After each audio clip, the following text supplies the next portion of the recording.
মেয়ে একটি ছেলে বিড়াল রাস্তায় হাঁটতেছিল, এর ভিতরে একটি গাড়ি এসে ছেলে বিড়ালটিকে অ্যাক্সিডেন্ট করে দিল এবং রক্ত মেয়ে বিড়ালটির গায়ের উপর ছড়িয়ে পড়ল।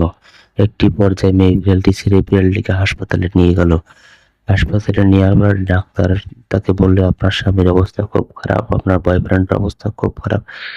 তখন সে চিন্তা করতে লাগলো। এর ভিতরে একটি মোটা বিড়াল এসে তাকে সান্ত্বনা দিতে লাগলো, বলল, চলো আমরা একটু ড্রিঙ্কস করে আসি। এক্ষেত্রে সেই সুযোগে মেয়েটিকে মদ খাওয়ালো। মদ খাওয়ালে পর সেটি মাতাল হয়ে গেল এবং সেই মোটা বিড়ালটিকে ভালোবাসতে শুরু করলো।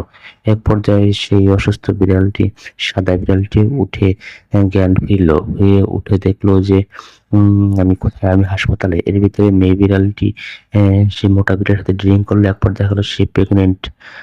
তখন একটা ছবি পাঠিয়ে দিল তার বয়ফ্রেন্ডের কাছে, যে সে বলল যে আমি মোটা বিড়ালটিকে ভালোবাসি, তুমি আমাকে ভুলে যাও। এই কথা শুনে সে খুব রাগান্বিত হয়ে বিছানা থেকে উঠে গেল এবং উঠে গিয়ে দেখলো সে তাকে মোটা বিড়াল তার গার্লফ্রেন্ডকে বিয়ে করছে। এক পর্যায়ে তিনি রেগে গিয়ে তাকে গুলি করে মেরে ফেললো।